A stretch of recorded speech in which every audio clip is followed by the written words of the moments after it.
This year, he wakes up every day at 30. Carlos was part of a book club that read Charles Duhigg's book called The Power of Habit.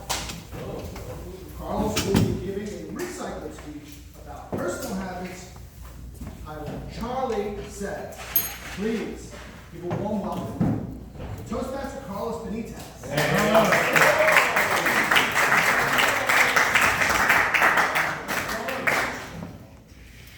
Sow a thought, reap an action. Sow an action, reap a habit. Sow a habit, reap character. Sow a character and reap destiny. That comes from Peter Covey's 7 Habits of Highly Effective People. He paraphrased it actually from Gandhi. So we all make resolutions and we either struggle to keep them.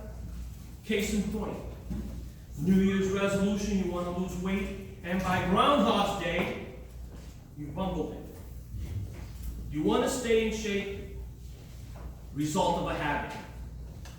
You want to be happy or unhappy, result of a habit.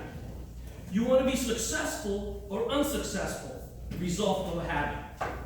So do you ever wonder why certain habits can become addictive?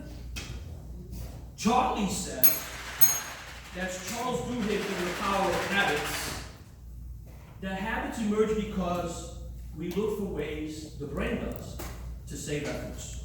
Let me prove it to you. In the 50s and the 60s, TV ads came out so that they could sell to the consumers. One very popular ad was Good and Plenty. Choo Choo Charlie was an engineer. Good and plenty, good and plenty, good and plenty, good and plenty. Run by demo guys. The jingle went like this. Charlie says, love my good and plenty. Charlie says, I really love the bell. Charlie says, love my good and plenty. Don't know any other candy that I love so well. Come on, line out. So left to its own devices, the brain will make almost any routine a habit. Habits are our brain's version of autopilot. So how do they work? Charlie says, they start off with the cue. That's the trigger that starts that habit and causes your brain to go on automatic mode. Charlie says, number 2, cravings. Cravings are the second step. They're the motivational force behind the habit. Cravings are routines, activities that can be either physical, mental, or emotional. You don't crave smoking a cigarette. You love that relief that it gives you. Oh, yeah. You don't want to turn on the TV. You want to be entertained. Charlie says the response is the next step of the loop. And it's the actual habit that you perform, which can take a couple forms, either a thought or an action. Charlie says, finally, the response delivers the reward. The rewards are the end goal. And so the cue is about noticing the reward. The craving is about wanting the reward. The response is about obtaining the reward. And we chase the reward because we want 2 things out of it. They either satisfy us or they teach us. Charlie Benitz says, if you want to learn habits, join the military or join Toastmasters. Nah. The military is one of the biggest habit-forming organizations in the United States. I can attest to this because I was in the military for 32 years. We had to force learn habits so that we could stay alive. We depended on it. It was drilled into us every day. Break a jam on M16, otherwise you're not going to be able to fire that weapon. Bang, bang! Reactive fire, 3 seconds, you're down on the floor. If you didn't do it automatically, you'd either live or you would die. So let's do a real life demonstration. Technical Sergeant Carson Schaefer, front and center. Attention! Oh, wait, I was in the Air Force. Up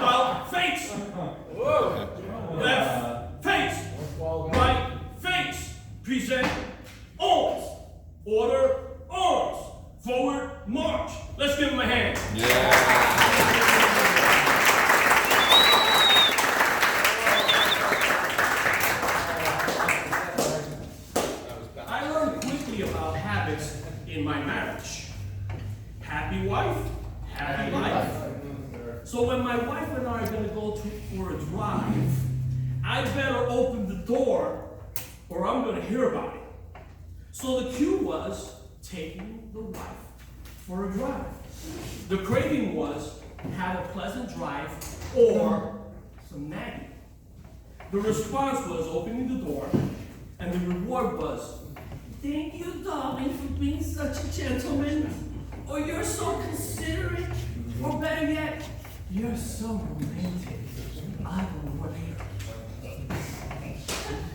My mentor, Tim Rickey, shared this quote with me. He said, success doesn't require discipline. Success requires habits. So over the years, I've learned some good habits, and I've overcome a lot of bad habits. I always make my bed up in the morning. That's military style. I used to use a lot of curses, but I broke that habit because I had a curse jar, and every single time that I cursed, I put a buck into it. So it's just like here in Toastmasters. Every single time that you say an ah or an what do we hear, Ben? What do we hear, Ben?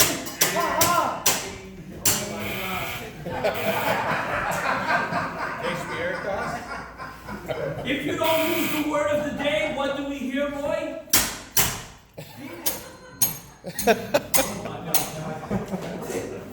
No excuses. Every time you hear that little ding, use the word of the day, which is lionize. Charlie says, use habits or habits will use you. Fellow Toastmasters, let's lionize me. Thank you.